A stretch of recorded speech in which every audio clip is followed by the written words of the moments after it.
Hey, Miss King. Hello, good morning, or good afternoon now for me. Good morning to you on the West Coast, though, Miss King. Hi, good morning to you. Hi, Ween, baby. Anybody been over there watching that kid shooting teacher principal trial? Anybody been over there watching that? What are your thoughts if you're watching it? What are your thoughts if you're watching it?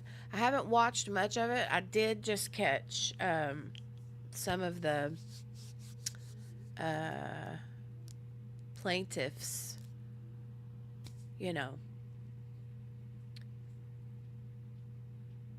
um, testimony. She seems very, like, extremely, um, I don't know, like traumatized, obviously, right? Hi, guys. Hi, guys. So, we had fun at the carnival last night. Miss King says, I have not watched it. I'm not sure I know about it. So, there's this civil trial where this woman who was a first grade teacher, I think first grade teacher, um, and she is suing the like assistant principal for like $40 million for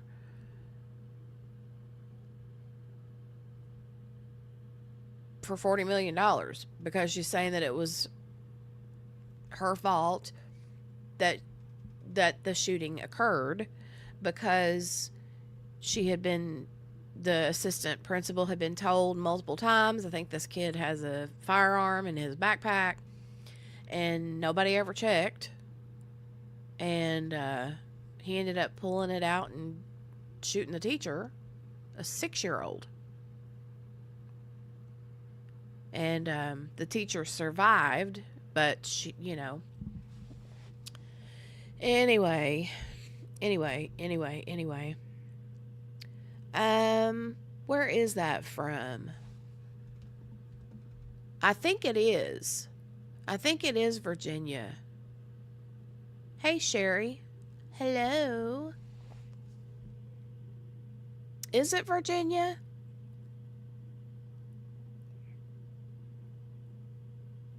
I can't remember, but it sounds right.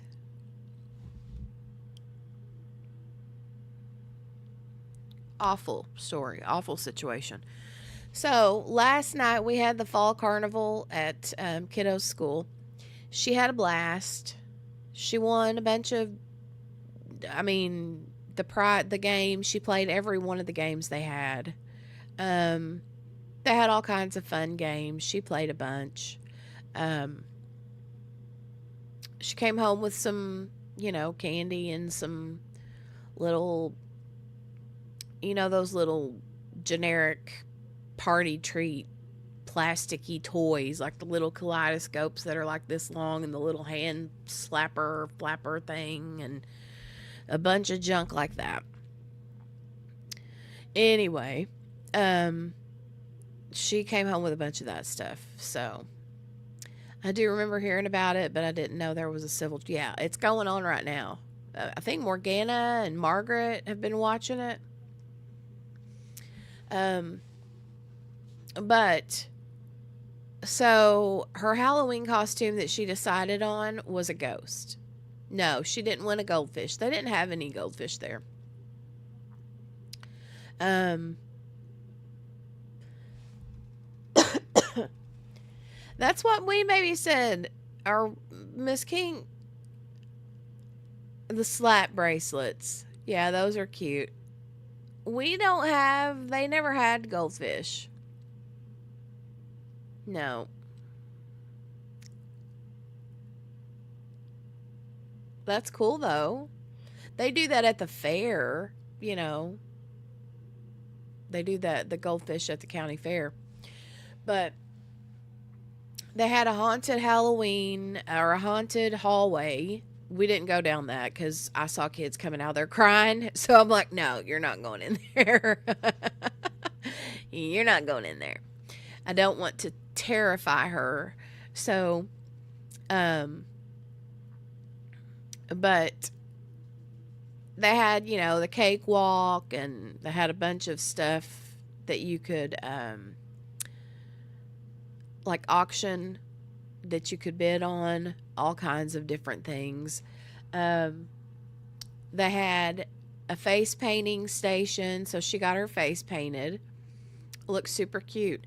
And so that was the first thing she did, was got her face painted, right? As a little cat face painting, with the whiskers and the little, she looks so cute. But it was time for me to put her Halloween costume on, which is a ghost. And she got mad. She's like, nope, I don't want to wear it. I want to keep my cat face. So I had to keep her ghost costume draped over my arm the whole time, along with her jacket. But yeah, when she realized that putting the ghost costume on would mess up her cat face, she wouldn't hear of it. So anyway, that's that. And then this morning, when it came time to, because I didn't get her in the bathtub last night, it was too late. And so this morning, whenever she was a cat, yeah, this morning, whenever it was time to get her ready for school, she did not want to wash that cat face off. Needless to say, this was a meltdown. We had a meltdown morning, and I had to promise to buy face paint to paint her face again. Tears, gagging, the whole meltdown. It was a fiasco this morning.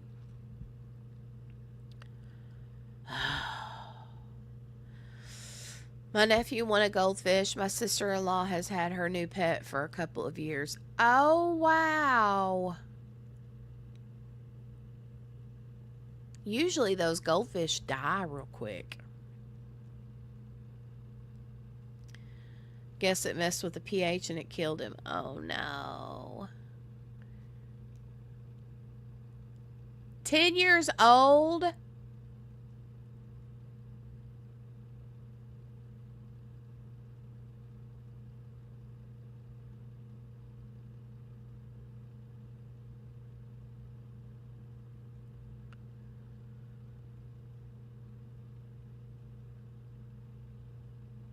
The fish was 10 years old, Ween Baby?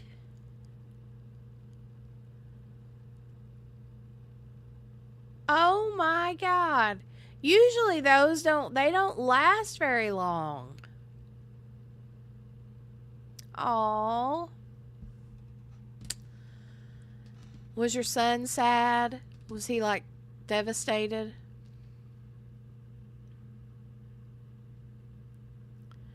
I know this guy is hardy and has a good life. That's good. That's good, Miss King. Yeah. My mom would always say that too when I was little. I'd be like, "Can I get a goldfish?" She's like, "No, honey, those things die. Like they're dead before you get them home. They're probably dead in the bag already." Oh.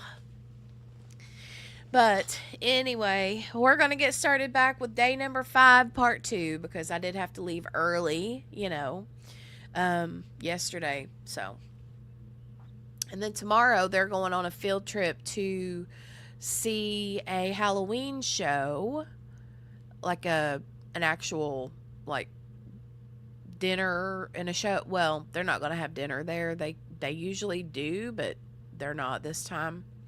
And but it's a play. It's a Halloween play, and they're going to go see that. And yeah, they're going to have a good time, and then they're going to have their Halloween party afterwards when they get back to the school. And then tomorrow night is supposed to be trick or treat night. As long as it's not raining, I guess we'll take her. So tomorrow's a big day. Not really. He was so little when he won him, and it was us adults taking care of the fish. Yeah. Yeah, she is Miss King. I know. I know. She is still gluten-free. There's a handful of things that she can have, but you have to really pay attention. Like, she can have Reese's peanut butter cups, as long as they're the plain ones and they don't have, like, the pretzels in them or stuff like that. So we'll really have to go through her bag. Good. But to be honest, she's not really much of a candy person. I mean, she's really not, which is weird, I know, but oh yeah, yeah. No, she'll be taking her lunch to school with her. They're all supposed to pack their own lunch and then eat when they get back to school. They'll eat in the classroom. And so she's used to that. As far as eating out goes, that's pretty much a no-go for her. Even if I were to get like gluten-free pizza, which you can get at like Domino's and pizza places, it's still not good because too much of the regular flour can contaminate the gluten-free crust. So he said, "Bye, fish," when we flushed him.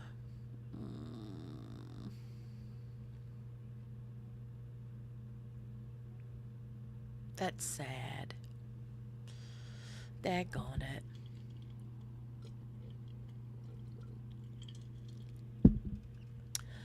All right. We're going to go. We're going to get back to this. I think there's like 2 hours left of day 5.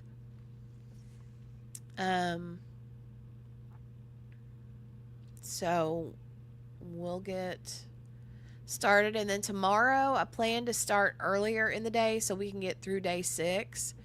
But day 5, we're going to get on through today, and then I'll be done for the day because I don't want to mix up day 5 and day 6.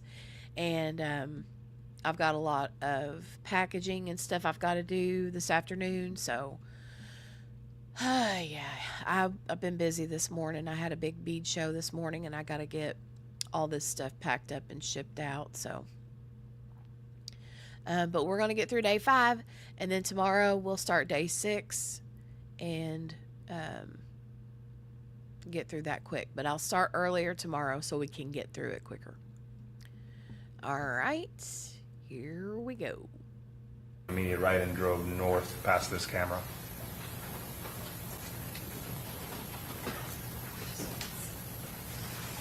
So we're starting where we left off yesterday. All right, just so you know.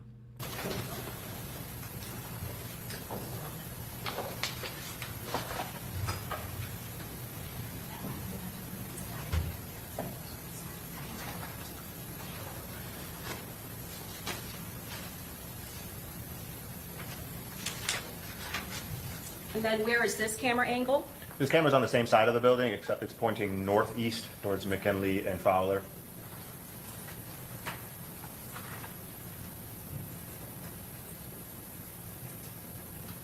As the suspect Flag and Pollock travels north, it now crosses in front of this camera.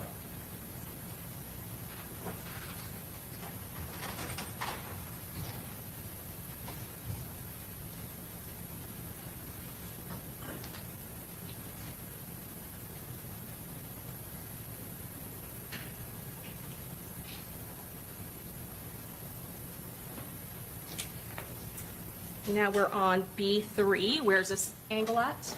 This camera's on the north side of the building, pointing east. And we see the Black and Pollock continuing north through the parking lot.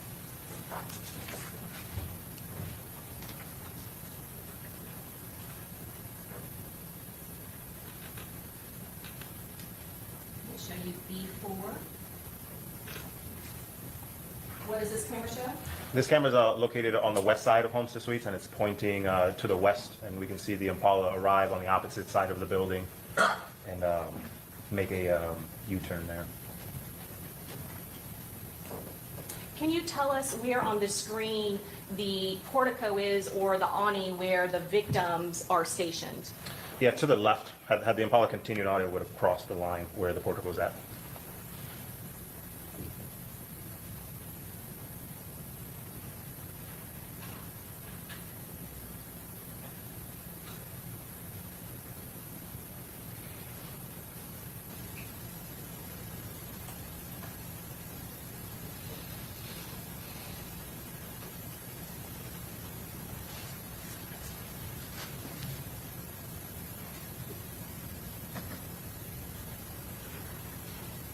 So what's happening now at The- 4:35? The suspect Silver Cruise has arrived in the view of this camera and driven north from the west side of the building.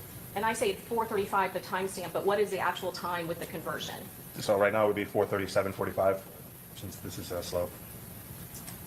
And where the silver Chevy Cruze came from, would it have gone by where the victims were stationed at the entry to Home to Suites? Correct. The Silver Cruise passed the victim's location twice, once on the way in and once on the way out.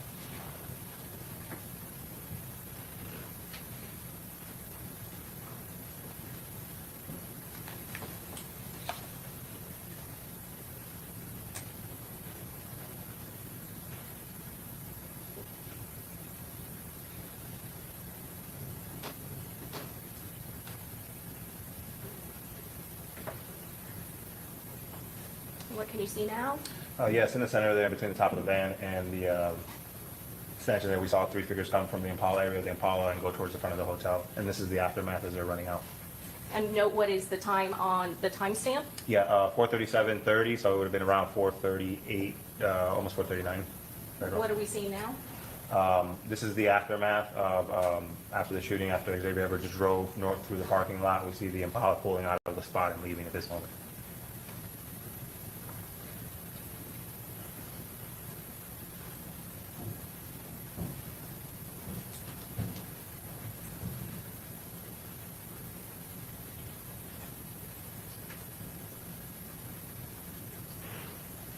So the blinking lights that were occurring at the end of the video, what was that? That was a car alarm that went off in the general area where the Tesla was parked that captured the footage. Let me show you states 22B5. What camera angle are we looking at now? This camera's on the southwest corner of the Homestead Suites, and it's pointing in the southwest direction. So this would have been the continuation of when I said left off the screen in that last slide, is where we're at here.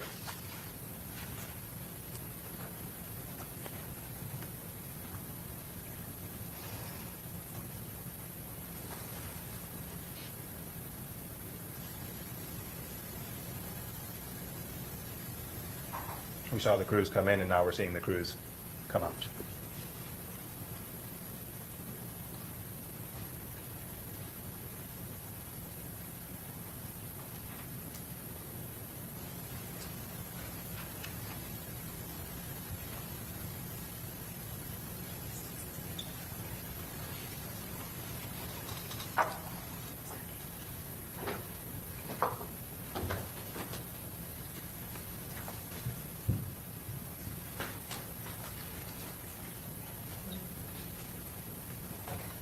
Now we see the shooters arriving into view of this camera.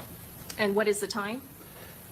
On the timestamp 37:14, correct time would have been 4:38, almost 4:39.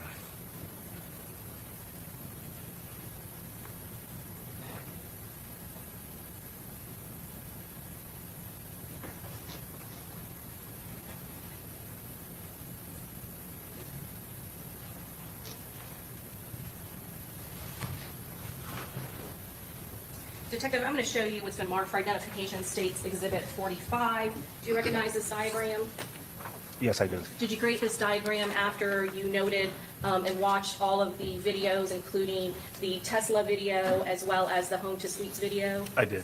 Was there also a video that was located outside USF on a pole, what's considered a pole camera? Yes, there was. Your Honor, at this time, we introduce into evidence states Exhibit 45. Any objection? No, the diagram.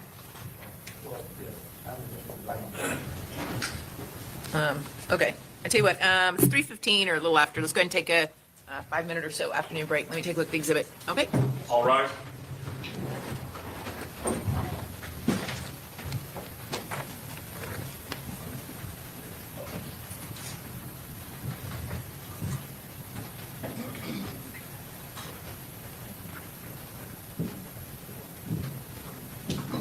Okay.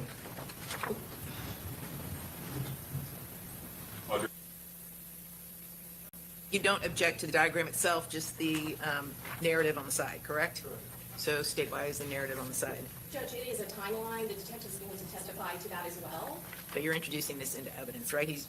He's not using it just as a demonstrative, it's actually going into evidence. Yes, Your Honor. Okay, so I'm going to sustain the objection as to the narrative on the side, so just, for the time being, you can use this exhibit, just put paper over it, and then switch out a clean copy Yes. before it goes back to the jury.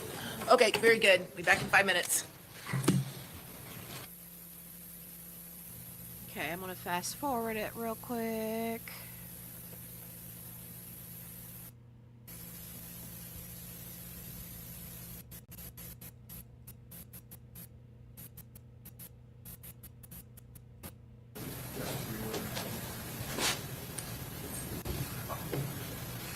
All right, let's go ahead and bring him in, get going.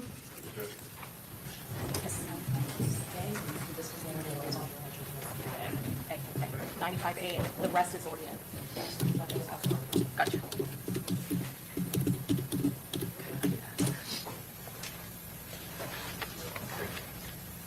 All rise.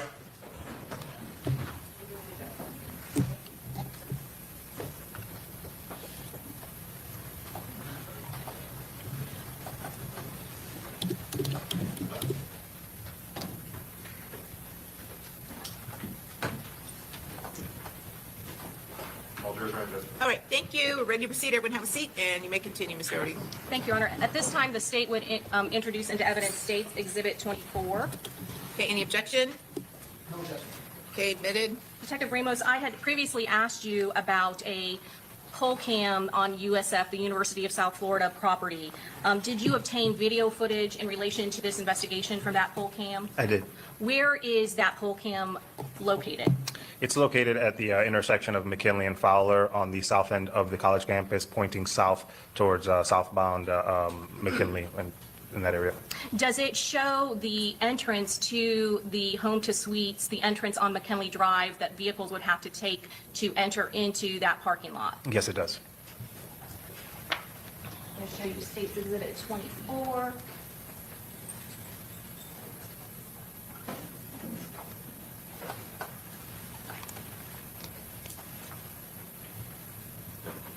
Oh.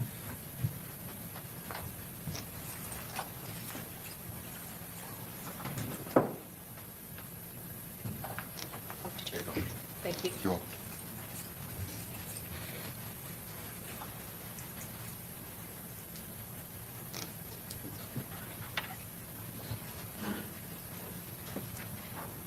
Detective Ramos, can you see a timestamp on this particular video? No. Is there a time that was associated that you were able to determine based on coordinating it with the video footage from the home to suites? Yes. And when in time is this video capturing? This video is going to start approximately 04/22/23 time frame on 6/23/2024. And the first thing we'll see is the victim's convoy arriving. And can you tell us what this intersection is? So the camera's pointing south. The street going from east to west is Fowler, and then south of the light is North McKinley. The homes to suites is on the right-hand side at the top center of the screen. And can you kind of, if you could stand up, just kind of point the general direction of where the entrance would be if you are entering home to suites on McKinley? Sure. So it is top center of the screen, to the right of those headlights, south of the crosswalk to the right-hand side. And you said the victim and his entourage are going to be shown momentarily, is that correct? Correct. And what direction are they coming from? They're coming northbound on McKinley from the Bush area. And in order to make that entrance into home to suites on McKinley, do they have to do a U-turn? Correct. They have to make a U-turn at the light and then go back south on McKinley and make a right.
Right there. So at this point, we're seeing the victim's 3-car convoy arrive at the top of the center of the screen there, and they're in the left lane, getting ready to make a U-turn to go back south on McKinley. There's the victim's Charger leading the 3 cars, and then the other 2 cars, which are the Amani Turner's Hyundai Santa Fe and David McRae's Nissan Altima. And then now they're making a right into the Homes to Suites parking lot. This vehicle off to the right, off to the left, I'm sorry, at the top center there is the Silver Cruise that was following them. It makes a right on to eastbound Fowler and then ultimately comes back and goes north onto the USF property, the stage across the street.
The Silver Cruise just came northbound onto the USF property.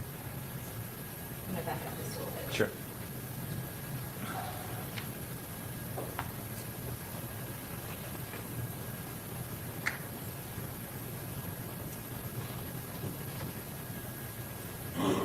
This is the Silver Cruise. What? There's no question pending. Sorry. Okay, ask a question. Detective, what is going on at this point? This is the Silver Cruise, westbound on Fowler, making a right on to northbound Spectrum McKinley there onto USF property.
So Detective, what was happening there? And that was the suspect Black Impala arriving at that same left turn that the victims made a U-turn and then made a right into the Homes to Suites parking lot. And then do you see the silver Chevy Cruze again? Correct. From this footage, you'll see the Silver Cruise drive southbound on Spectrum, cutting across Fowler onto southbound McKinley, and then make that same right into the Homes to Suites parking lot.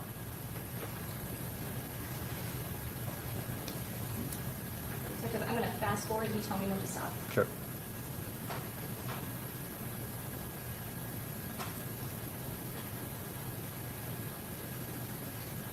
Right there. Okay. Yep, there it is. Going through the red light.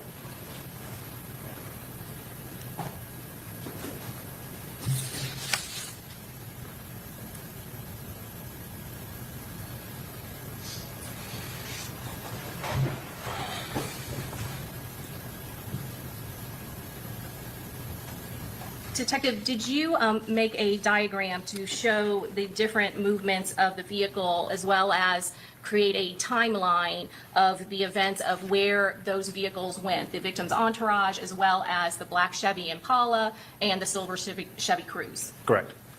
I'm going to show you State's Exhibit 45. Is this the diagram that you created? Yes, it is. And can you tell us what are the two vehicles that we're looking at? I'm sorry, what are the two streets that we are looking at, starting over here to the right of the photograph? That's on the right there. It's North McKinley Drive, also known as 40th Street, Okay, and what is the intersecting roadway? East Fowler Avenue. And can you tell us if you were on that USF poll camera, where would it be in relation to this diagram? It would be to the top right off the diagram. And so the camera would be looking down into where that entrance is on McKinley, is that correct? Correct. And so you can see that intersection right there on Fowler and McKinley. That's where those U-turns are happening with the victim's entourage as well as the black Chevy Impala. Correct. Can you take us through exactly what's signified by the red arrows and the blue arrows and kind of go through the location of where the victim goes and parks? Yeah, so And you can stand up if you need to kind of point different areas out. sure. So we have here 3 color codes, green, blue, and red. At the bottom of the homes to suites, there's 3 green blocks. Those represents the 3 vehicles, the victim and his entourage, the Charger where it was parked, the Sonata behind it, and then the black Nissan Altima. The red arrows signify the path of travel for the suspect black Altima. It comes in off of McKinley, makes an immediate right, drives north the long way around, and ultimately ends up on the west side of the homes to suites. The blue signifies the path of travel of the suspect's silver Cruze. It also comes in off of McKinley Drive. However, it does not take the same path of travel as the Impala. It drives along the south end of homes to suites, makes a right, makes a U-turn, and then comes back out the same way it came in, passing the victim's 3 green blocks there twice. I'm going to break it down a little bit more. Sure. What time did Charles Jones arrive in the black Dodge Charger along with the 2 other vehicles, the Hyundai and the black Nissan Altima? Approximately 4:26 a.m. And they're the first to arrive, is that correct? Correct. And you said they are designated by the green boxes, is that correct? Correct. And you have seen the video footage, is that correct? Correct. What way in this diagram is the driver's side of the vehicle facing?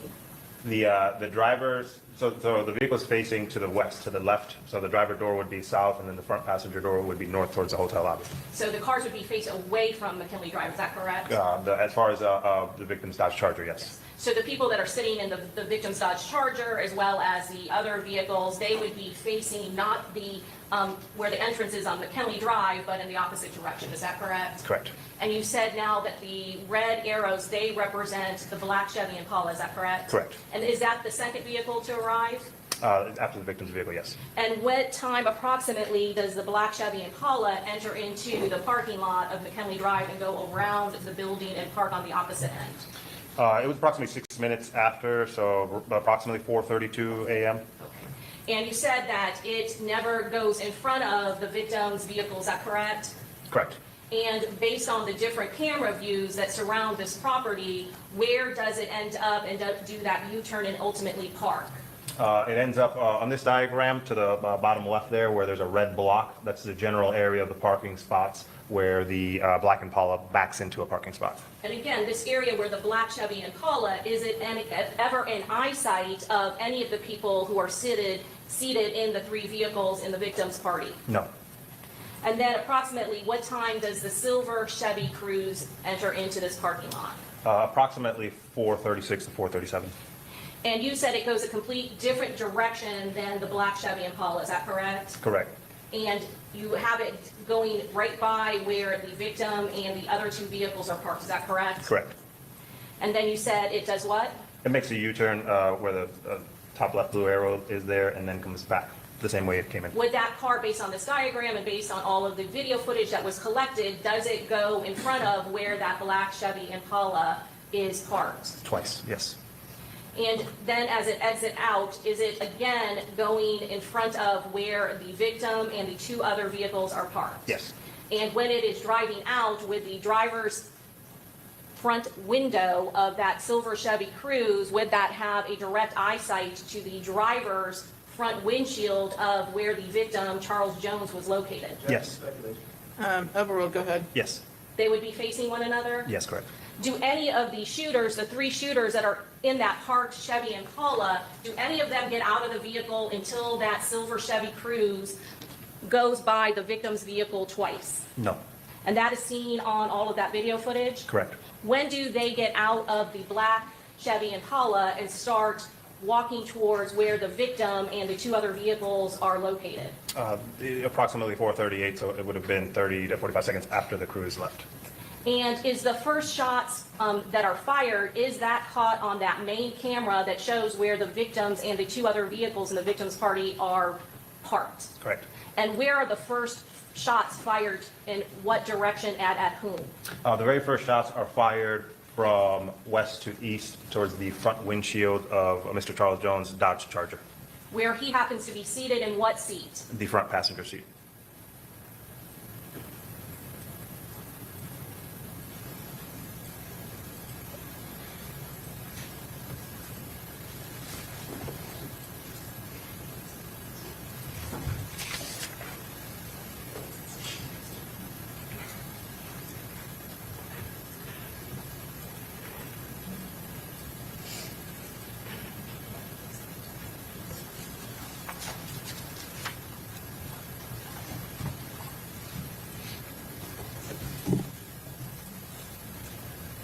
Going to publish states 22B6.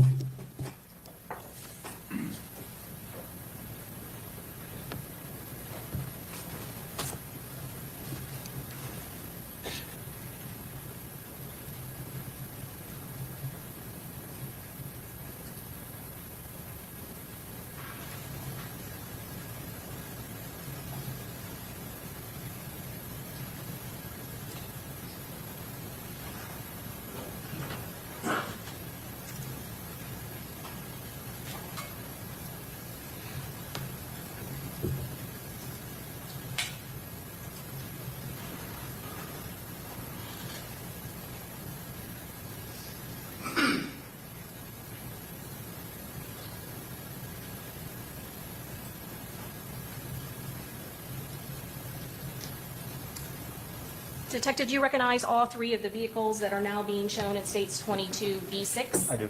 And can you point out who is in that black Nissan Altima that is at the top of the screen? The black Nissan Altima has a Tafa McRae, Aaliyah Albritton, and Camilla Bentley in it. You yourself interviewed Mr. Tafa McRae, is that correct? I did. Did you also eventually get an interview with Aaliyah Albritton, the lady who is depicted in the pink? Correct. And then the black, they just passed a black Dodge Charger, is that correct? Correct. And can you see who is seated in the passenger side of that vehicle? Yes, signified by the white socks with the red tips. That is the victim, Mr. Charles Jones. Had you, as part of your investigation, obtained other video footage that occurred earlier in the night? Yes. And were you aware of how and what he was wearing? Yes, white and red. And other members of the party that was with him? Correct. Who ultimately was in the black Dodge Charger with the victim, Charles Jones, when this occurred? Xavier Edwards is the driver and Gino Norris Jr. in the backseat. And what car just passed by? The suspect's silver Cruze. And then there is a vehicle that is parked directly behind the Dodge Charger where Charles Jones is a passenger. Who is located in that vehicle? Armani Turner, Miss Randolph, her friend, and Robert Howard. And again, you interviewed all of those three individuals later that morning? Correct.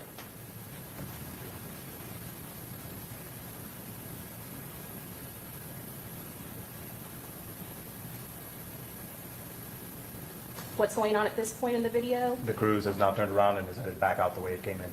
And in any video footage, including this one, the Tesla and the surrounding cameras, had any, prior to that happening, anybody gotten out of that black Chevy Impala? No.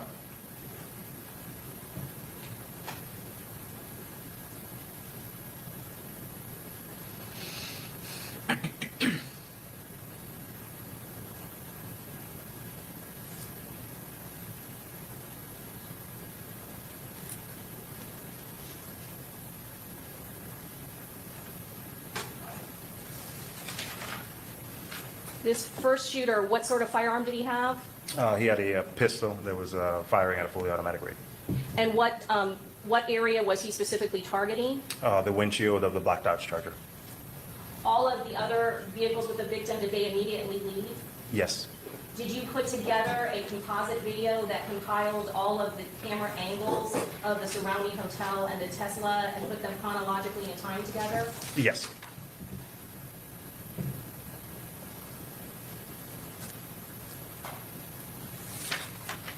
I'm going to publish 22A.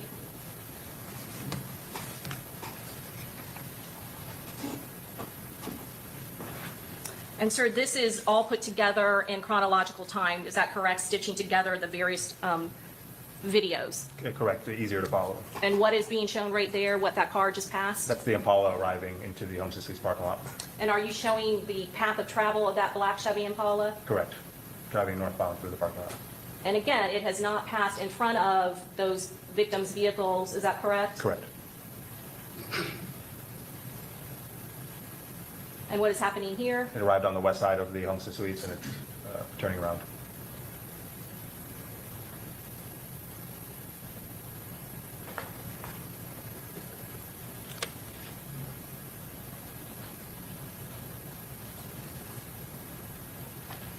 And is it now parking in that space that you had designated in States Exhibit 45 by that red rectangle?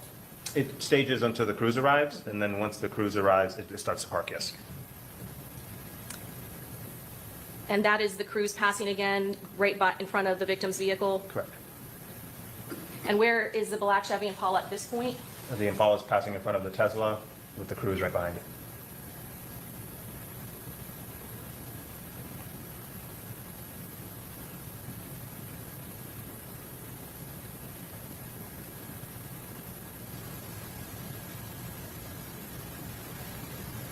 What's the cruise doing at this point? It turned around and is now headed back out the way it came in. Okay. And then where is the black Chevy Impala?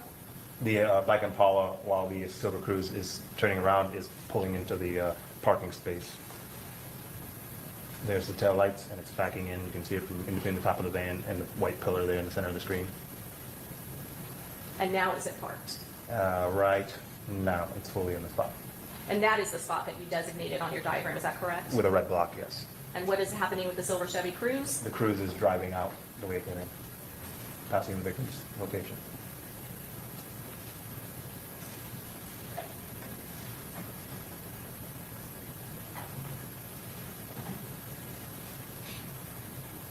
What are you capturing now in this video footage? The three shooters came out of the Impala and are walking towards the victim's position.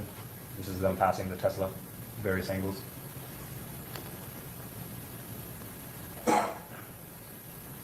Did you see the person with a handgun? Yes, bottom right of the screen. During the course of this shooting, did anyone from the victim's vehicles, those two other vehicles, ever get out of the vehicle and approach the victim in his vehicle? I'm sorry, one more time. Did any of the victims in those two vehicles that fled, the Nissan Altima and the Hyundai, did any of them get out of those vehicles before fleeing? No. Did the two persons that got out of the black Nissan Altima, Miss Aaliyah Albritton and Tampa McCrae, did any of them ever come out of the hotel while the shooting was occurring? No. Now, what is being shown here? This is the victim's vehicle driving north. The shooters are running by the Tesla with the third shooter in the back there still shooting.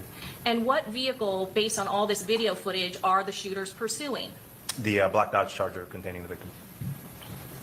And this is a composite of various cameras, is that correct? Correct. Did you watch the entirety of all of the cameras of the surrounding home to suites, of the Tesla and the USF pole cam? Did you watch the entirety of all of that video footage? I did. And during that time period, did you ever see Aaliyah Albritton or Taifa McCrae ever exit out of the hotel during the course of when all that shooting was occurring and when the victim's vehicle was being pursued by those shooters? No.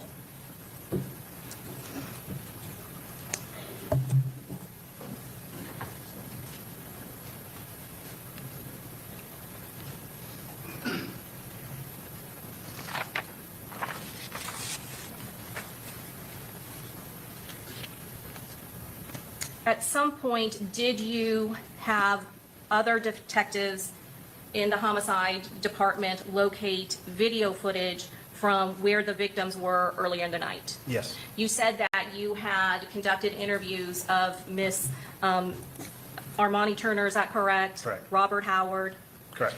as well as Miss Randolph. During your investigation, were you trying to establish a timeline of where the victim had been prior to coming to Home to Suites and trying to investigate the perpetrators of this crime? Yes. Were there 2 other locations that you were aware of that the victim had been? Yes. And what were those 2 locations? Those 2 locations were prior to Homes to the Suites. It was a after-hours nightclub called Truth 18, and then before Truth 18, the first club that the victim went to was a strip club, Teaser's Gentlemen's Club. And did you also look at the victim Charles Jones' Instagram feed to see if he had posted anything on that day, September 22nd, leading up to September 23rd, 2024, in the early morning hours? I did. You specifically looked at his Instagram feed? Yes, his stories feed. And when you were looking at his stories feed on Instagram, is there, at that time, do you actually record that? Yeah, I screen recorded it and then documented everything I observed. Why did you screen record it? Because the stories feeds on Instagram, they basically delete after 24 hours, so I was afraid that if I didn't memorialize them, within 24 hours, they would be lost. I'm going to show you what's been already introduced into evidence, states 95A.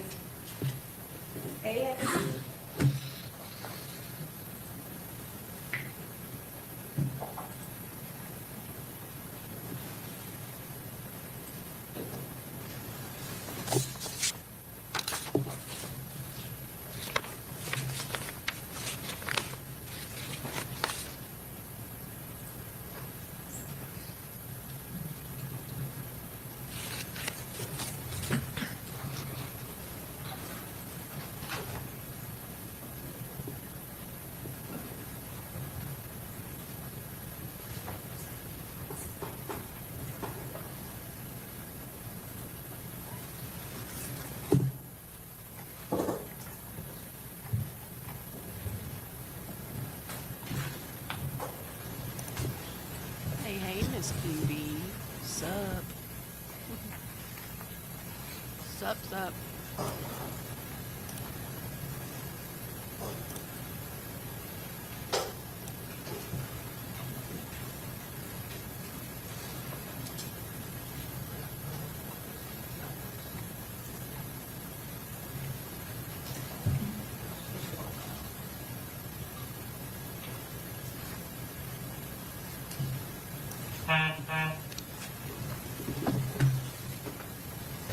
So this is the screen recording you did of his story?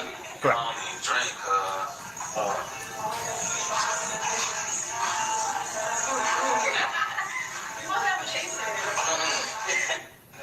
Appreciate everybody popping out for my birthday, you know what I'm saying? Everybody take this shit on 3, man. 1, 2, 3.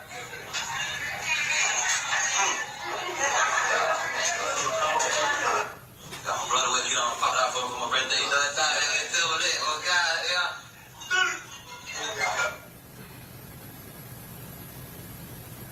Did you confirm that he had been at an Airbnb earlier on September 22nd of 2024? Yes, and logged in.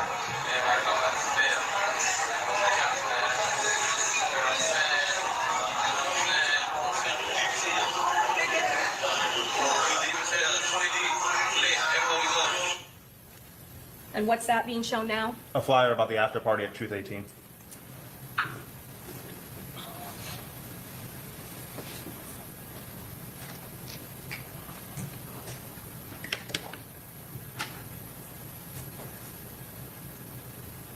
I'm going to show you it's already in evidence 95C1.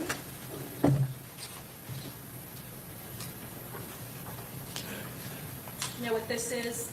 Yes, that was the first flyer on the victim posted on his Instagram for advertising the performance at Teasers in Tampa. Does it give a date and time when he's going to be there?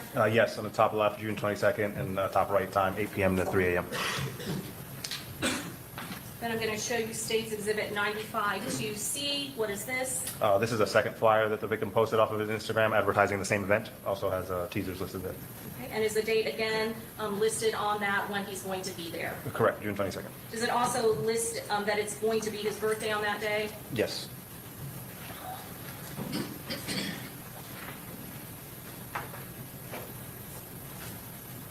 And you said that part of this investigation, you had other detectives assist you with gathering video footage from both Teasers and, was that another club, Truth 18? Correct.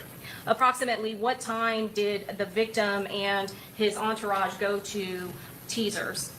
Teasers approximately 2:26 a.m. on the 23rd. And approximately what time did the victim go to Truth 18 with all of his friends and the other people in his party? Arriving into the parking lot approximately 3, going up the steps around 3:15.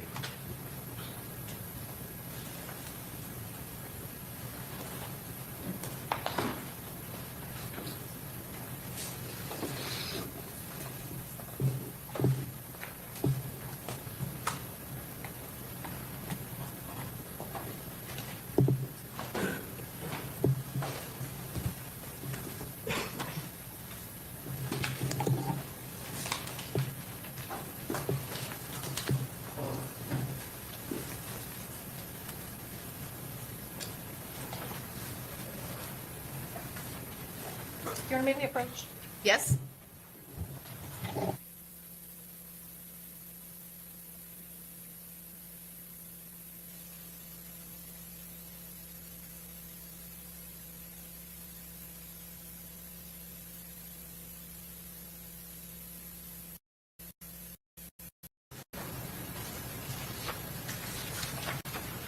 Your Honor, at this time, we've introduced into evidence States Exhibit 39 and 40.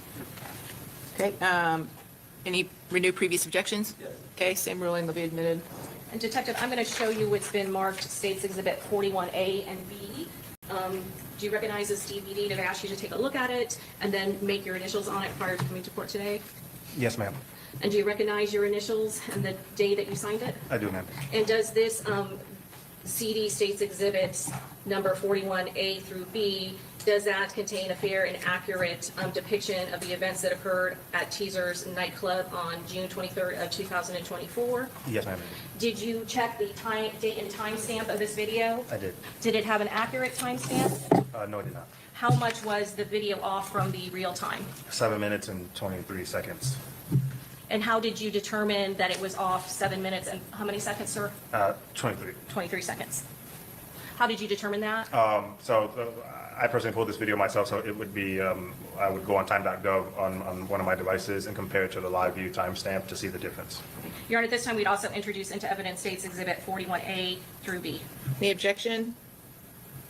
Okay, admitted.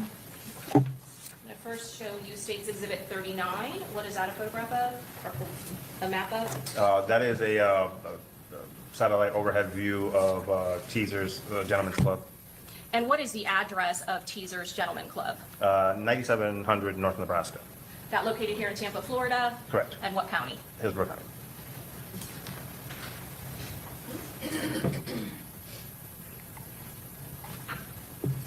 It's going to publish 41A through B.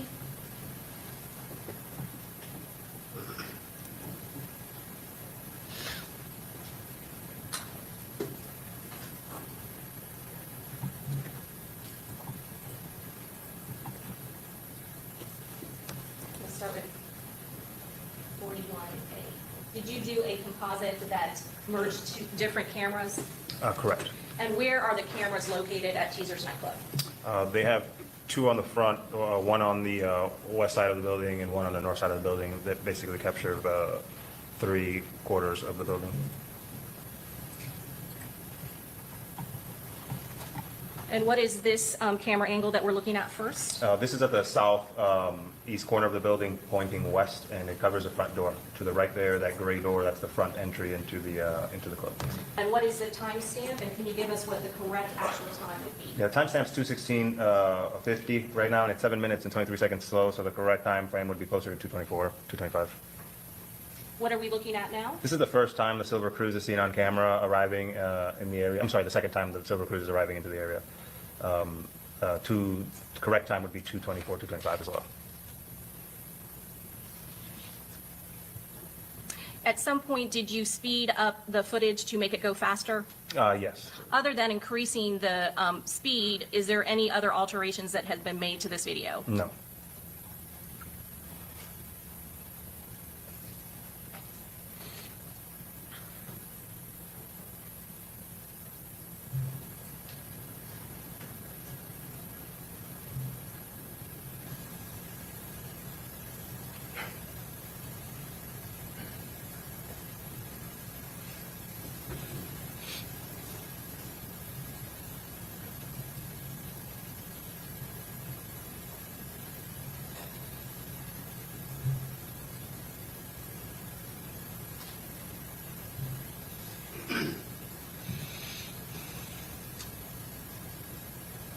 Detective Ramos, what's happening at this point in the video? Top right there from the Silver Cruise, we see defendant Isaiah Chance exit the driver's side and co-defendant Alicia Andrews exit the front passenger seat, and they are now walking through the parking lot together.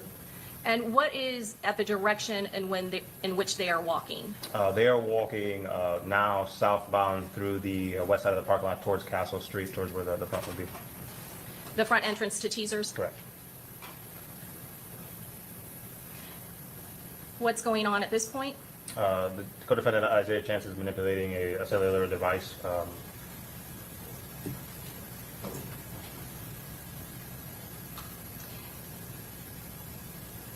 Later on in your investigation, did you determine whose cellular device he was manipulating? Yes, that of co-defendant Alicia Andrews.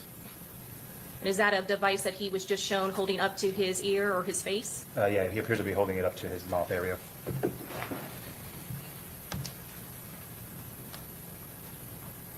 Again, are these snippets of video, are they chronologically in time? Yes. And in looking at this again at the front door to Teasers, where in relation to this video would be that back parking lot area? To the top center. So if you're looking past the gentleman in the blue hat, all these gentlemen where the speed limit sign is at, it says 25, that's the back parking lot area where the defendants are at. And do you see that there is security or bouncers that are manning the door? Yes. Okay. And at this point, can you see the victim in this particular video? Yes. What's he wearing? A red beanie hat, a white t-shirt, and red shorts being patted down right now. And being patted down by whom? The bouncer working the door. And again, this is snippets of video. Did you watch the entirety of video footage during this time period for all of these cameras? I did, yes, ma'am. What are we seeing now and what time is it? This is after the victim enters. This is the defendants, Alicia Andrews and Isaiah Chance, walking back to the cruise.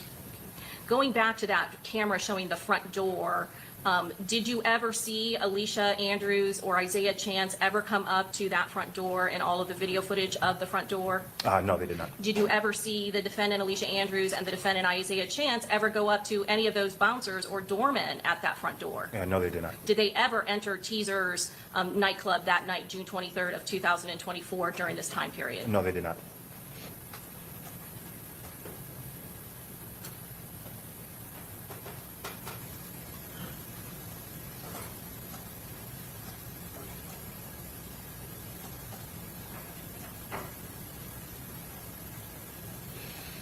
What's going on at this point? The Silver Cruise is leaving the parking lot.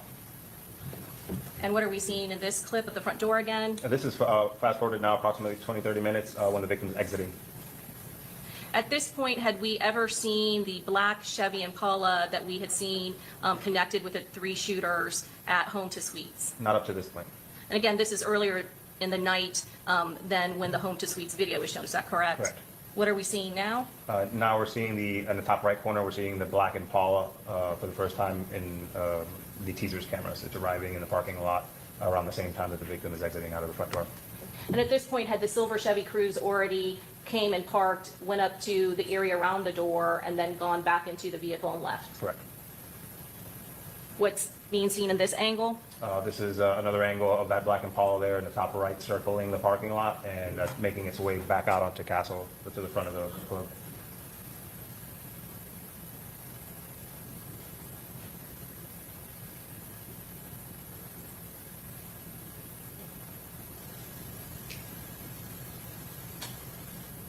What can you see now? The black Impala is now traveling on Castle, and at this point it's stopped directly in front of the Charger. So the victim's vehicle, the Charger, is now closely connected to where that black Chevy Impala is. Is that correct? Yes.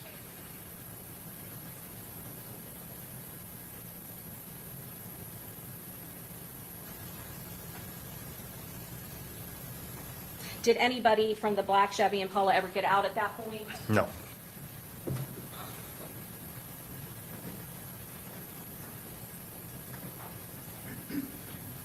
And you watched all of the video footage from all of those angles, various angles around Teasers, the parking lot, the front entrance? I did.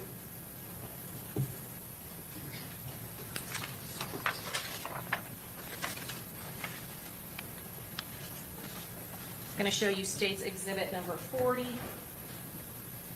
This is a diagram, again, of the the victim's vehicles, as well as the arrival of the black Chevy Impala and the silver Chevy Cruze. Correct. Can you explain the diagram and what the arrows and the rectangles mean in this diagram? Sure. Similar to the last one we saw, the three green boxes at the bottom of the building there represent the victim's vehicle and his two entourage vehicles. And then the blue arrows represent the silver Chevy Cruze, the suspect silver Chevy Cruze. It comes in off of Castle, drives northbound along the west side there, and then backs into a spot where it's designated by a blue box. As we saw in the video, two people, co-defendants, Isaiah Chance and the defendant, Alicia Andrews, get out of the vehicle. Those are the blue dots representing their walk path. At some point, they align with the south of the building there and then walk back towards the vehicle. And then they drive out onto Castle, onto Nebraska. As the victim is exiting, we see the red arrows represent the path of travel for the suspect black Impala. It arrives southbound on Nebraska, makes a right into the north side of the parking lot there, drives around the parking lot, comes out onto Castle, at one point positioning itself directly in front of the victim's Dodge Charger on Castle. Approximately what time is the victim's party arriving, the victim in the Dodge Charger and the two other vehicles in his party? Approximately what time does it get to Teasers? The victim's Dodge Charger arrives in between 2:22 to 2:26 timeframe. I believe one of the other vehicles arrived a little bit earlier, around 1:41. And then approximately what time does the silver Chevy Cruze with Alicia Andrews and Isaiah Chance arrive at Teasers? In the general area, approximately 2:15. We first see it on camera at 2:17, and then when it does the motion where it parks, it's 2:24. And that's 2:17 a.m. of June 23rd of 2024? Correct. And then approximately what time does the silver Chevy Cruze leave? Approximately 2:31. And approximately what time does the black Chevy Impala arrive at this location, this area? Approximately 2:55. What time does the victim's vehicle leave? Around that same time, 2:55. Now, you said that this had been the second time that the silver Chevy Cruze had been in the area. How Correct. do you know that? I watched all of the footage. And at some point, did you also review the cell site location information of Sean Gathright for his phone? Correct. Did you do cell phone mapping of Sean Gathright's phone? I did.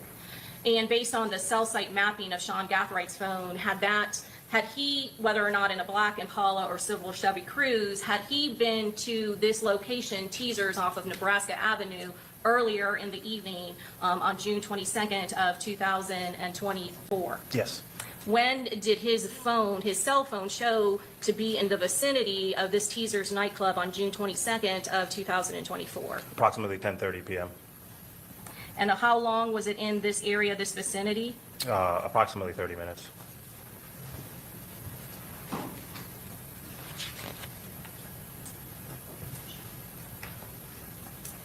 I'm going to show you State's Exhibit 94C7.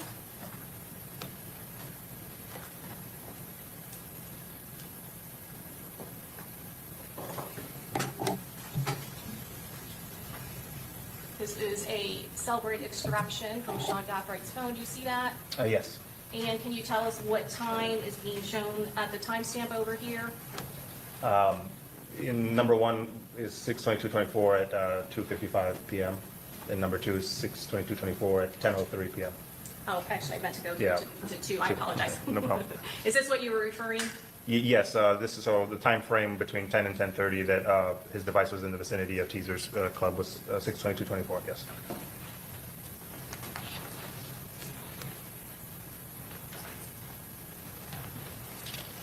And then did you also obtain or have other detectives obtain video footage from Truth 18? Correct.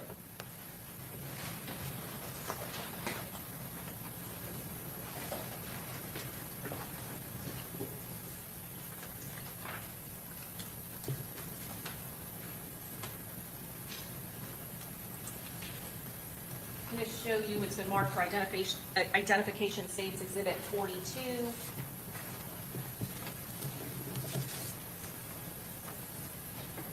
Do you recognize this?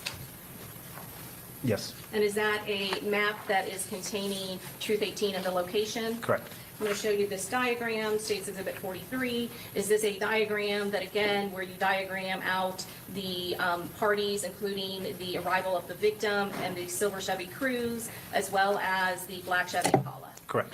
Your Honor, may we approach? Yes.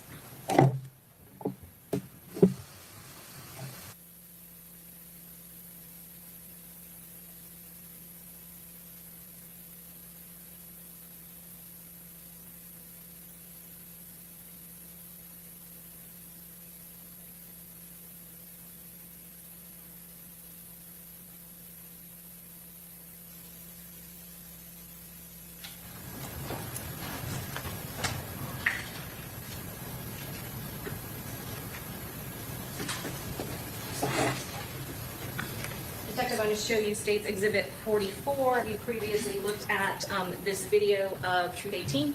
Yes. And was there detectives with your unit that were tasked with obtaining this video footage? Yes. And was Truth 18, was that located in a plaza that contained a hair salon and some other businesses? Correct. And was that, did you view this video? I did. Did it fairly and accurately show the location outside of Truth 18, including the plaza, the parking lot, as well as the entrance to Truth 18? Yes, ma'am, it does. Did you ask the detectives, in particular Detective Klein, to confirm the timestamp of that video footage? Yes, I did. Was that timestamp accurate? No, it was not. How off was the timestamp for the Truth 18 video? 22 hours, 45 minutes, and 9 seconds fast. Your Honor, at this time, we'd introduce also into evidence State's Exhibit 44. Any objection? Okay, admitted. It's 44 is what she admitted. I'm assuming she's going to. Detective, what is located in State's Exhibit 42?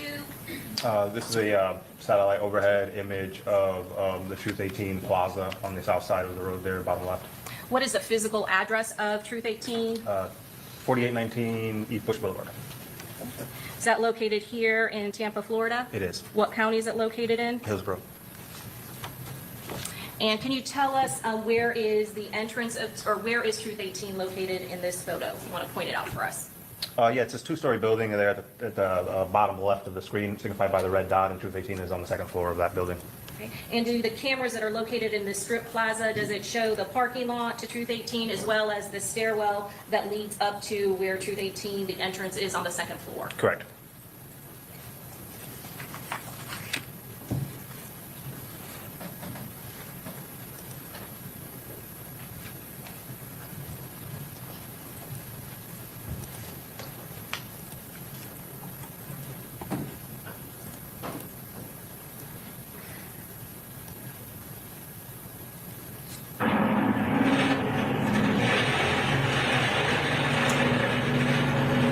Detective, can you see the time? Okay, it's really loud. I'm sure the court reporter can't hear because I can barely hear. I'll just pause it momentarily, get the volume down.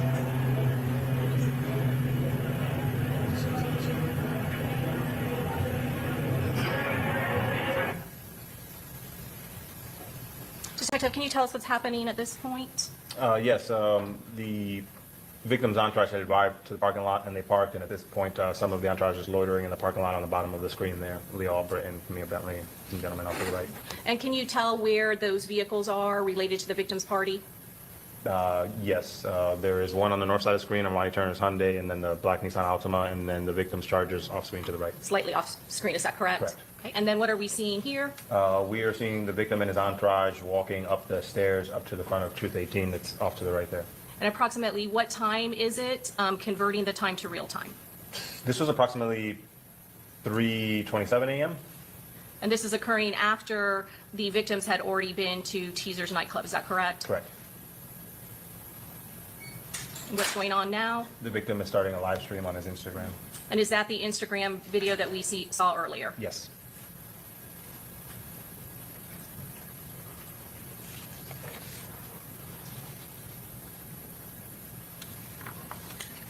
What's being viewed now on the video? This is a recording of that Instagram live stream that he posted on his stories.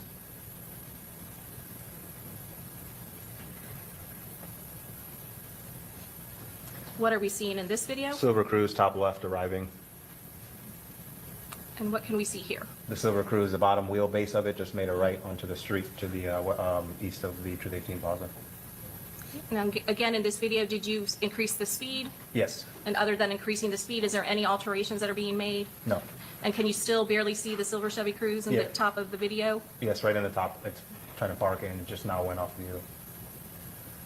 Okay, what can we see now? This is defendant Alicia Andrews and co-defendant Isaiah Chance walking from the top right through the parking lot. And where is the victim's party at this point? They are inside or at the top of the landing. And again, did you watch all of the video footage and angles that were in this strip plaza as well as the door leading up to Truth 18? Correct. Did the defendant, Alicia Andrews or Isaiah Chance, ever go up those stairs and enter into Truth 18 that night? No, they did not. And this is the video footage that shows the door and entrance to Truth 18, is that correct? Correct. Did they ever come up those stairs? No. what's going on at this point? At this point, the victim and his entourage are leaving Truth 18. At this point in time, had you seen the black Chevy Impala yet? No. And what are we seeing here? The black Chevy Impala arriving. It's pulling into the Enterprise parking lot there in the top left. And is this the first time that we have seen the black Chevy Impala at this location? Correct.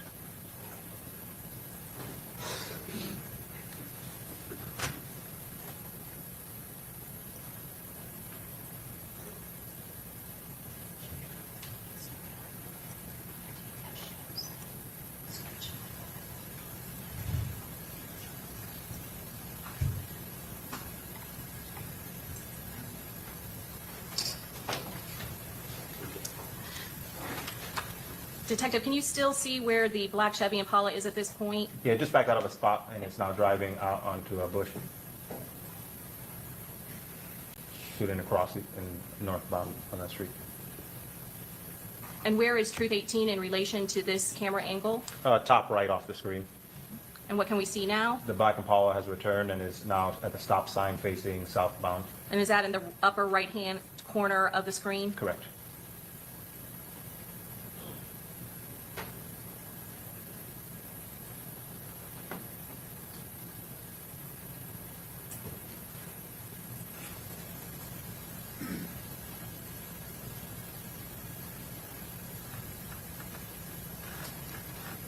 What are we seeing in this video screen? This is from the first floor, pointing northeast. At the very top center of the screen is actually that intersection where the Impala ultimately stops at the stop sign. But this is the victim's entourage going to the vehicles. Can you get up and kind of point where that intersection is, just so the jury knows where to look? Sure. At some point in the top center, there's a stop bar there, and that's where the black Impala will be visible for a little bit while it's stationed there.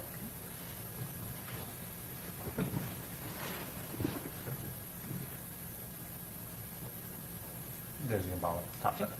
Again, right at that intersection, almost in the center of the screen at the top. Correct.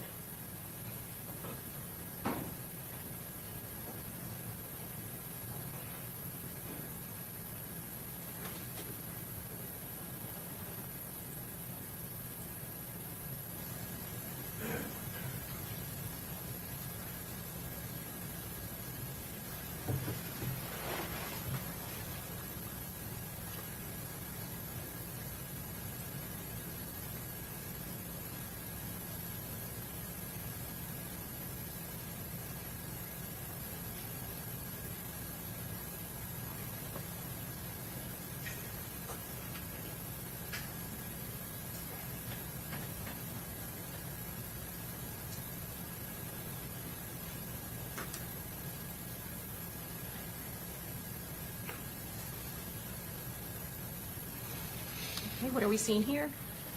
The victim and his entourage originally went east in the parking lot. They made a U-turn and came back west. So what we're seeing them is now coming back. This is taking the Crazy Ultima. They're going to come out of the parking lot, go onto Bush, where they can only make a right to go east. And in the top left of the screen, you'll see a left turn lane. They'll get into that left turn lane so they can make a U-turn to go back west on Bush towards McKinley. There's the victim's Charger in the turn lane, followed by Armani Turner's Nissan Altima making the U-turn. And then What taking the vehicles? Nissan Altima. Okay.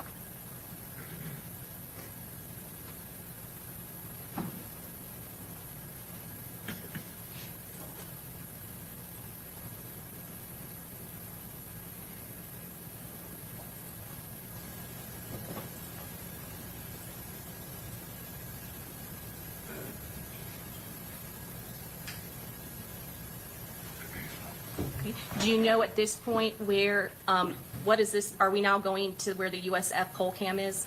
Yeah, yes, correct. How far is the Truth 18 nightclub from Home to Suites on McKinley? Approximately around a mile. It's so you have Fowler here, and then the very next major cross is Bush. So Truth 18 is near Bush and McKinley. And what are we seeing here? This is the victim and his entourage making a U-turn at McKinley and 40th, getting ready to go into the Home to Suites. And this is the same video from the USF pole cam that we saw earlier, is that correct? Yes.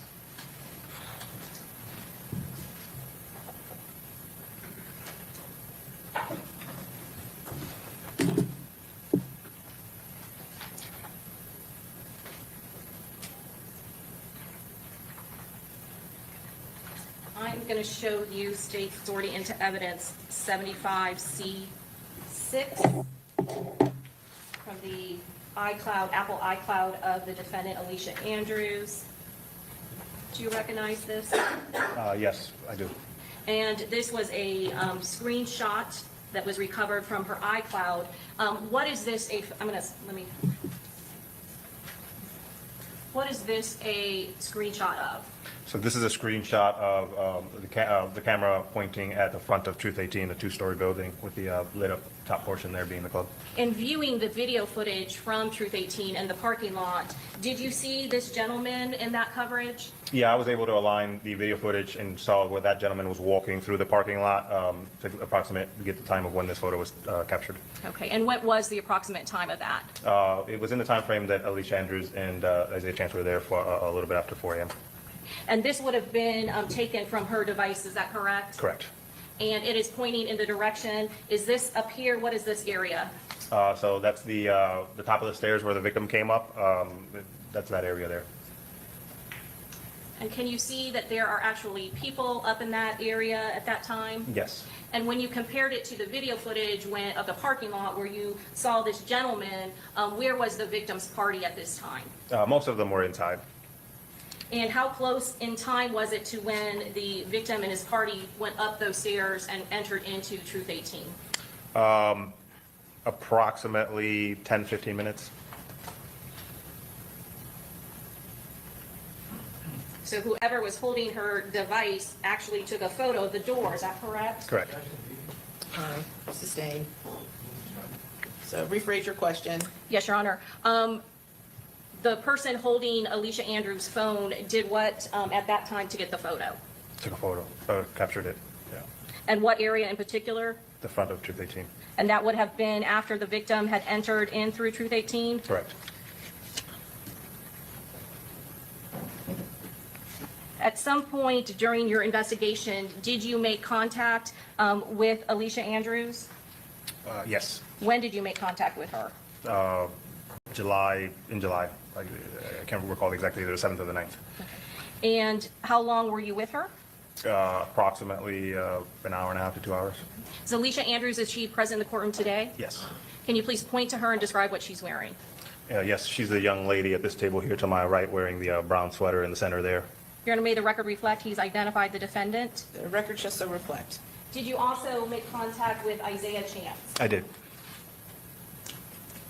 And what day did you make contact with Isaiah Chance during the course of your investigation? The first time, early hours of June 28th. I'm going to show you it's been marked for identification, States Exhibit 35A and B. Do you recognize States 35A and 35B? Yes, ma'am, I do. And do both of those photographs fairly and accurately depict Isaiah Chance? Yes, they do, ma'am. Your Honor, at this time, we'd introduce into evidence States Exhibit 35A and 35B. Any objection? Admitted.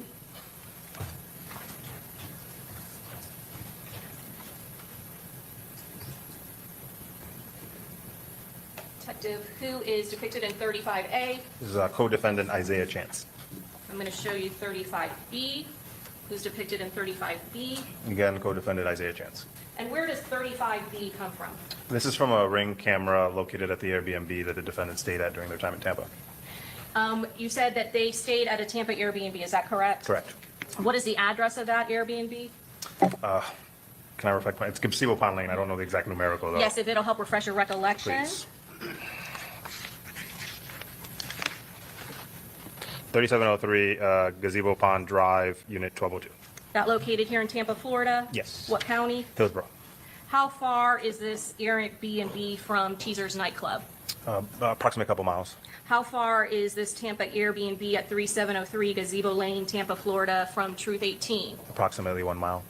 How did you determine that the defendants were staying at this Tampa Airbnb? From evidence extracted from co-defendant Rashad Murphy's phone. I'm going to ask you about Mr. Murphy's phone, but at some point you had said that he was stopped in Gwinnett County, is that correct? Correct. And you were alerted by the Georgia authorities that both he as well as the Silver Chevy Cruise were taken into custody in Gwinnett County, Georgia, is that correct? Correct. And can you refresh refresh the jury's recollection, when did that occur? That happened the early morning hours of June 26, 3 days after the homicide.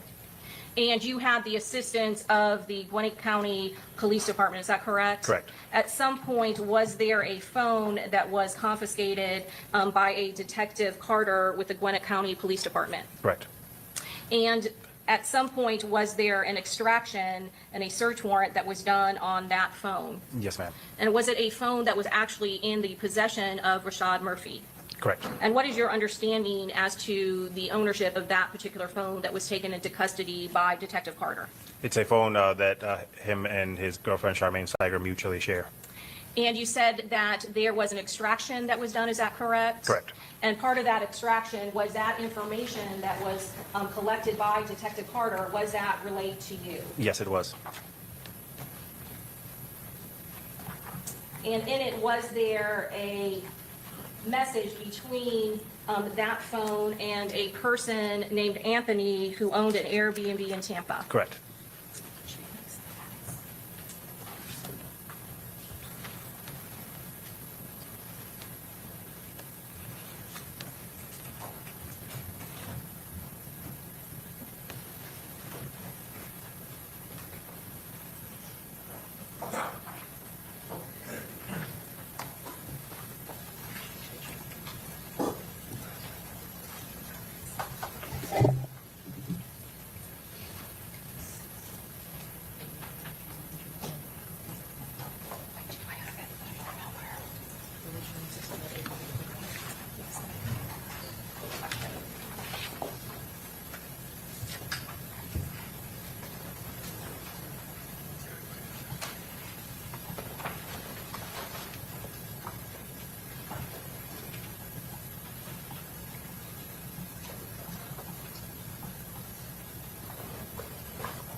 At this time, we introduce into evidence states Exhibit 110A through 110G.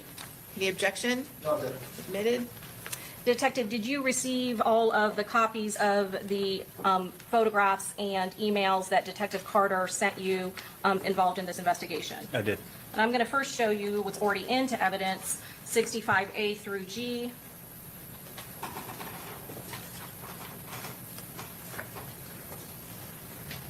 Do you recognize this? I do. And this particular photograph has the metadata from the extraction, is that correct? Correct. You also obtained copies, is that correct, that were a little bit more clear, is that correct? Correct. And is 110A a photograph, another photograph of what is depicted in 65A? Correct. And is that, what is that in 110A? That is a photograph of the Florida driver's license of co-defendant Davion Murphy. And that was a photograph that was on that shared phone of Rashad Murphy and Charmaine Steiger, is that correct? Correct. I'm going to show you 110B. Is that another screenshot of a story that was captured on that shared phone of Rashad Murphy and Charmaine Steiger? Correct. Okay.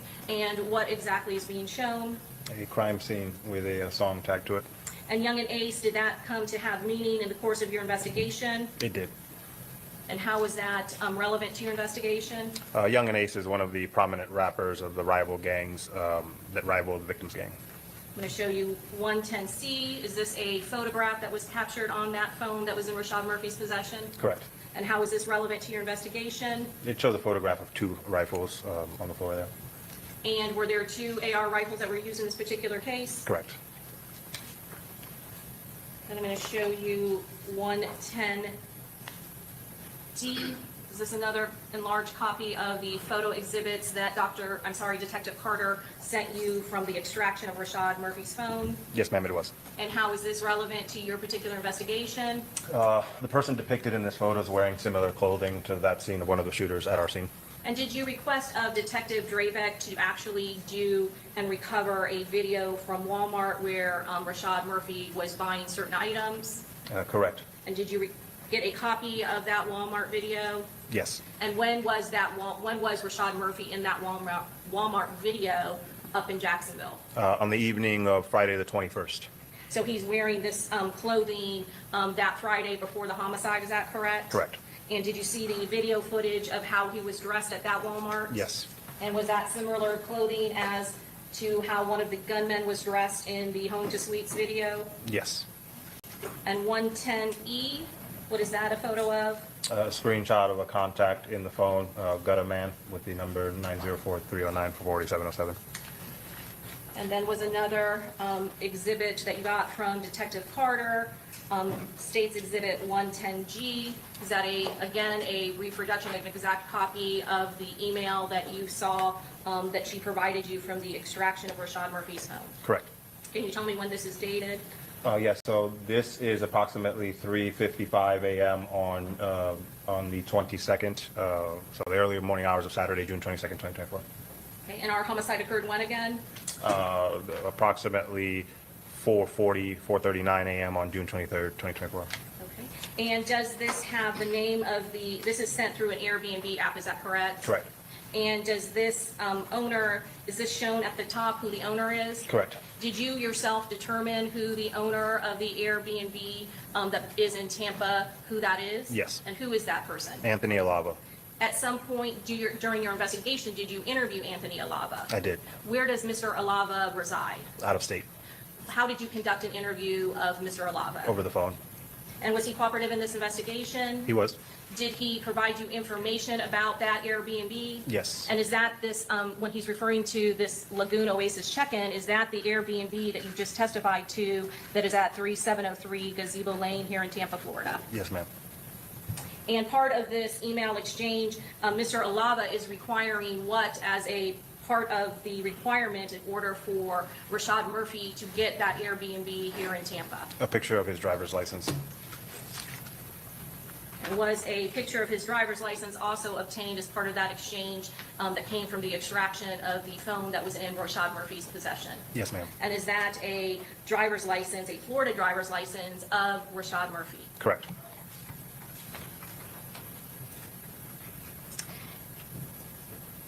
At some point, did you actually receive from Mr. Alava video footage from the Ring camera for the time frame of when those people or when whoever it was that rented that Airbnb here in Tampa? Yes. What time period was covered for the rental of that Airbnb here in Tampa? The afternoon to evening of the Saturday the 22nd to the afternoon of Sunday the 23rd.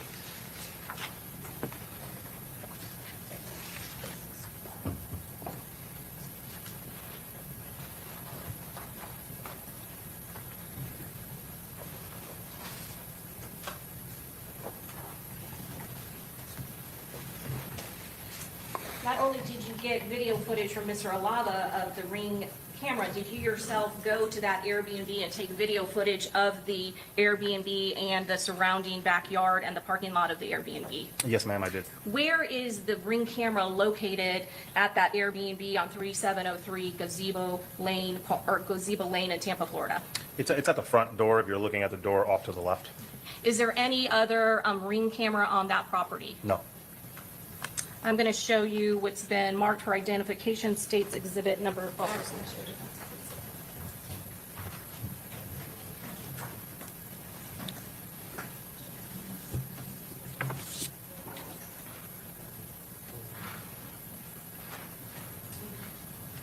Here at this time, we introduce into evidence States Exhibit 60 and States Exhibit 61A, B, 1 through 5. Okay, admitted. And Judge, it's actually 61A through B, 1 through 5. Okay.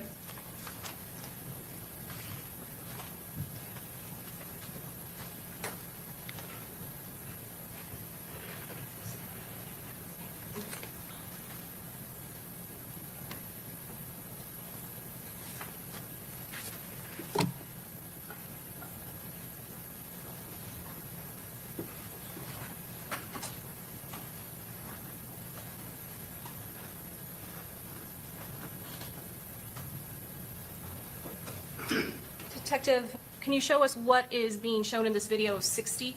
Yeah, we just saw the front door with the camera off to the left, and now I'm walking around to the south side of the building to get to the only other door to that unit. These are some parking spaces on the south side of.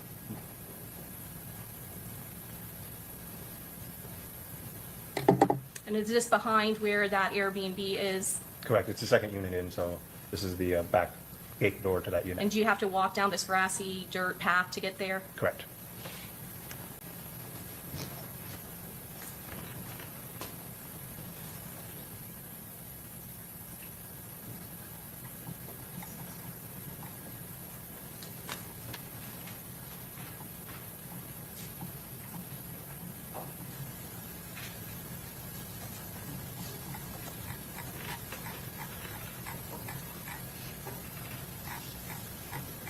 Is there a timestamp on this video? Yes, bottom right, 1955. And is that an accurate timestamp? It is.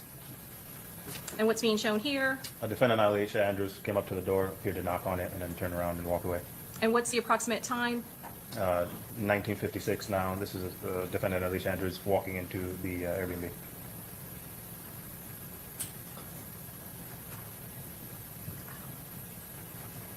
Detective, does this have audio? Yes. I'm going to replay it with the audio. Hold on one second.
I'm going to pause it right there.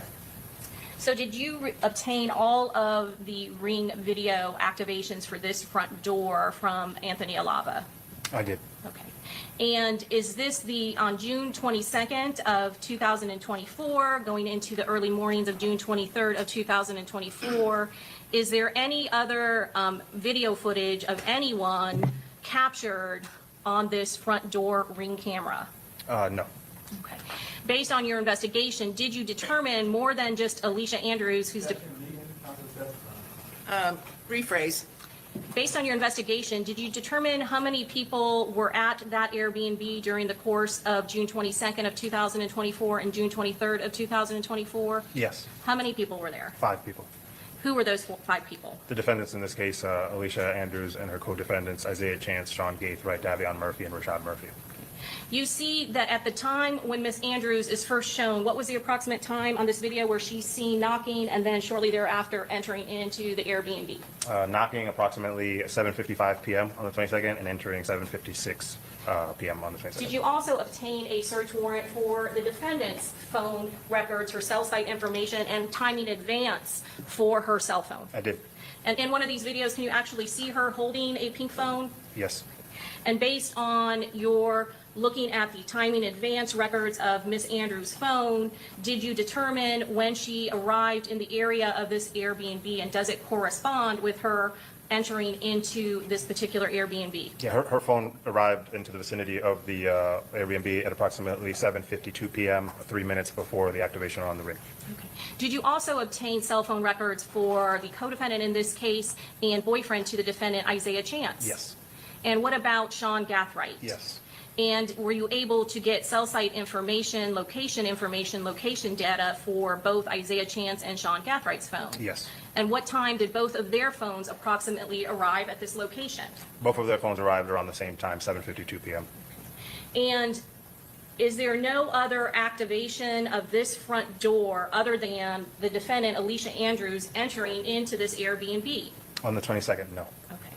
And do you see if there, can you tell me what is shown in this front door angle where she immediately knocks and then eventually comes back?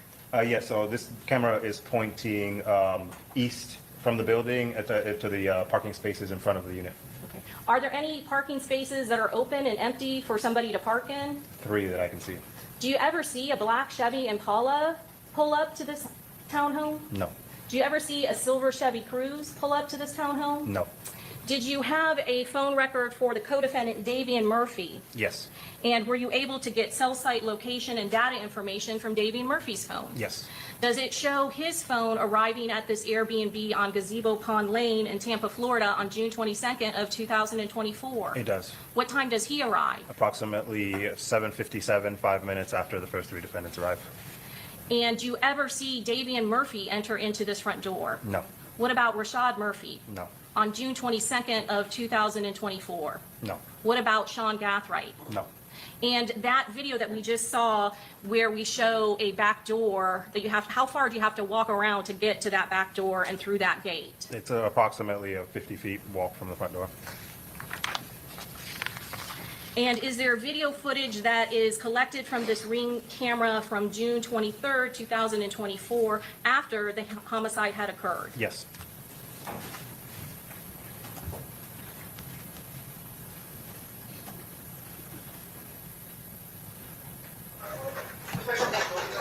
Is this from the following day after the homicides occurred? Yes, 2:09 p.m. on June 23rd.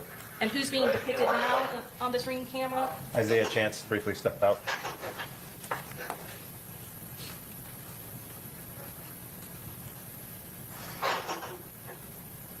And what time is it now on June 23rd of 2024? 2:58 p.m. And what else is of note in this particular shot? Isaiah Chance walks up to, at this point in the investigation, an unrecognized vehicle.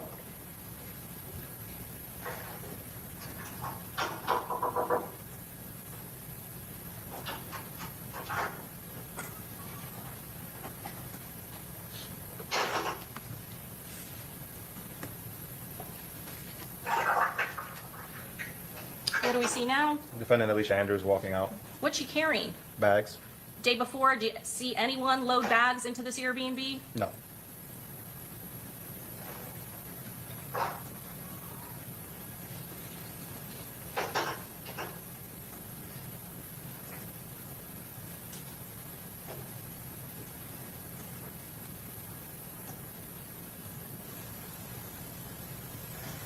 Who do we see there? Davion Murphy?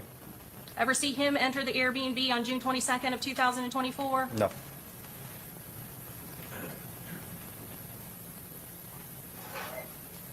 that another photo of him entering? Correct. Do you know where he got the stuff that he was carrying to that vehicle that is placed in the front of the camera? No. Is the direction of where he's coming from lead to eventually the back door of this Airbnb? Was there another individual that we just saw on this Airbnb camera? Yes, Sean Gabriel. And again, on June 23rd of 2024? Correct. Do we have any video footage of showing how he got into this Airbnb? No, we do not.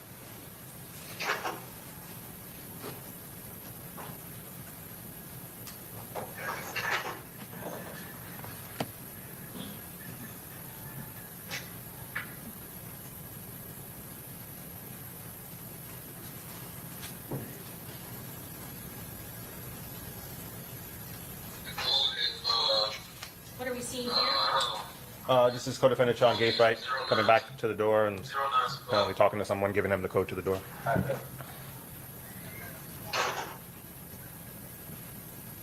Okay, and is that vehicle no longer there? Yeah, yes, the vehicle SUV is gone now.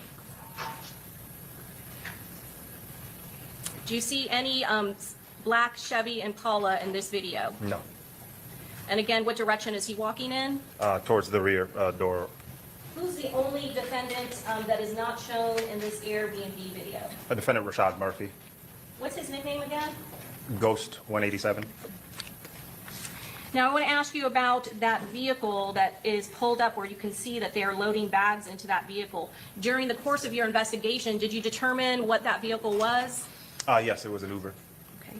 And did you do research to locate what Uber came to that address at 3703 Gazebo Lane? Yeah, I confirmed the exact Uber.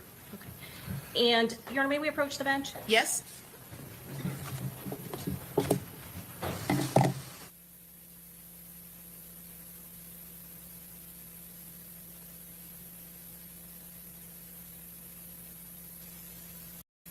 And break for the evening. So, members of the jury, it's 5:10,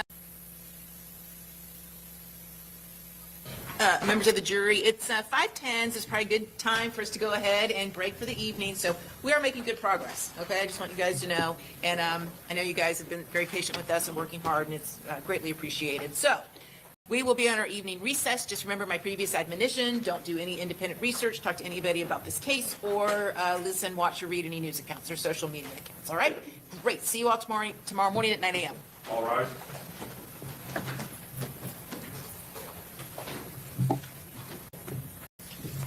You cannot talk to anybody about anything related to this case, including the prosecutors. We'll see you tomorrow morning at 9 a.m. Talk about the defendant's interview with law enforcement, okay? Yes, Judge. So, if I'm hearing defense correctly, you want the information left in, the statements from Detective Ramos dealing with the potential penalty the defendant is facing to show what? So what is the context you're attempting to show? So the issue is what I want to show is what this detective is saying to Ms. Andrews and why she's responding the way that she's responding. The conversation itself, the interrogation itself, if you cut out parts of it, you're going to misinterpret what she's saying, why she's saying it, and how she's saying it. There's points in time where the detectives are yelling, sometimes they're not. Sometimes they're telling her things about other people's cases and whatnot to get her to do and say certain things. So if you start cutting out pieces of what they're saying, and then you say, this is what Alicia Andrews said in the interrogation room, this is why she said it, or she's lying about this, telling the truth about that. Well, hold on, because just the only thing at this point the state wants to take out are the statements or the representations the detective makes as to any potential sentence she's facing, correct? Yes, sir. Judge, there are additional things, correct, but mostly it is the references to a life sentence, what will happen to her if she's in prison. Well, what else are you trying to cut out? Judge, there is a series of statements by the law enforcement officer that specifically references the evidence in the case in a jury. There are points that I want to take out where they're basically saying you're going to be convicted, you're going to be found guilty. Judge, I don't know why they would want that in there. Me either, but they do, so. Judge, and there are certain statements along those same lines where they're specifically talking about a jury and what the jury will find and what the jury will think, which I think is completely inappropriate statements to make to the jury. The jury's going to make what they want of the evidence on their own. They shouldn't be told by a detective what to think or what to make of the evidence. And if they do not want the detective's statements, the statements that you made, and again, this is not just about that she was going to serve a life sentence, because there are several more statements that the state is identifying. But if they don't want the statements to come in from what the detective said, then none of it should come in. Okay, so state, why can this not be cured like with a limited instruction, similar to what is requested? Oftentimes when this comes up, it's because law enforcement will be confronting a defendant with other evidence, and there's an instruction that can be given that the jury's not to consider the opinions of law enforcement. So why can't that cure the problem? Judge, normally it's the defendant asking for that. I know, but we're not normal. Besides- Listen, I know. Listen, it's not your job, okay, to do their job. And it's not their job to do your job. They say they want the whole thing in. So now my question to you is, since they've made a decision, meaning the defense, that they want the whole thing in, why can't a limiting instruction not cure the problem? Judge, because it's not relevant. What the detectives are saying is it's not appropriate for the jury to even consider what the potential sentence will be. I know, but can't I tell the jury that? Judge, it is several statements of the detective saying you're throwing your life away, you're going to be in prison for the rest of the life. We're talking murder one, you are going to be in for life. And then there are several more references to prison. He says things 30 to life that she's facing. There's even context where the detectives are saying that she could do life and all the other people in this case that really killed the person could get away with it. Like all of that, I think, is misleading to the jury and inappropriate for the jury to hear. And I don't understand how you take all of that out and there's more. I think the limiting instruction is just fine. If the court says the jury, which it does in the jury instructions that are read before they go to the that the jury is not to consider a sentence or anything like that. Well, I would give a limiting instruction at the time Detective Ramos testifies about the interview. That's fine with me as well. So that's what I'm inclined to do. Judge, if I can speak just briefly on Sure. this, Tori's handling this, but I'm pretty familiar with the case law on this. There's nothing wrong with the state redacting a statement in your case in chief. Under the rule of completeness, if we do a recording if we redact a recording, depending on relevance and the court's ruling upon relevance, the defense can then put the remainder on in their case in chief. Normally, I think what Ms. Doherty's trying to point out is it's normally the defendant trying to exclude portions of a statement, and that's not the case here, I realize that. But there's nothing to prevent us from chopping up this recording and putting in what we deem fit to put in, as long as it's relevant and deemed to be relevant by the court. The defense then has an opportunity in their case in chief to put the remainder in if they wish, if it's also deemed to be relevant by the court. Well, does it, they have to wait for the defendant's case in chief? Couldn't they ask pursuant to the rule of completeness that it be played in its entirety at the time it's admitted? Right, and the way that works under at least the law that I've reviewed, and I just looked at this last year on a case that I was preparing for trial on, they can present that in their case in chief. Well, you guys need to get some case law. So I've looked at Okay. case law, okay? What I could find, both of you do. So I guess tomorrow you need to bring two versions. One that's redacted, the way you want it redacted.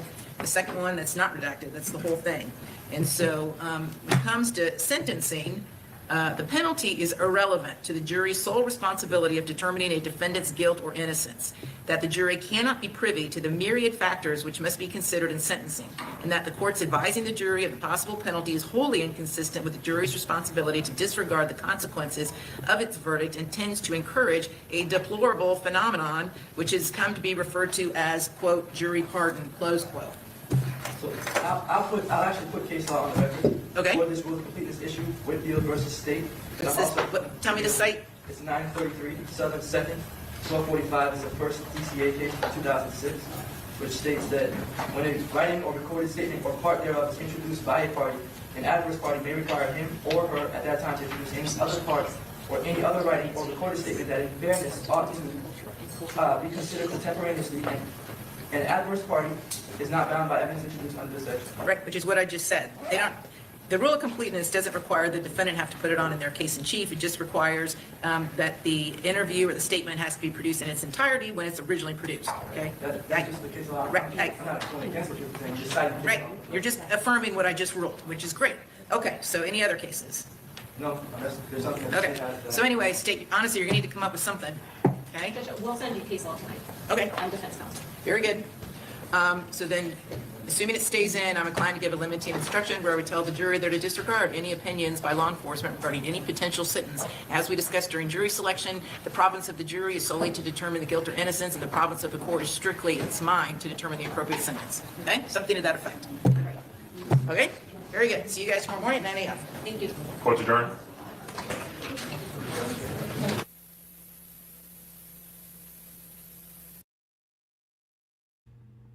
All right, folks, that is it for the day. That is it for the day. So I will be back tomorrow morning. Plan to go live earlier in the day tomorrow to get caught up on day 6. So that's the plan. Thank you guys for hanging out. Thank you for watching.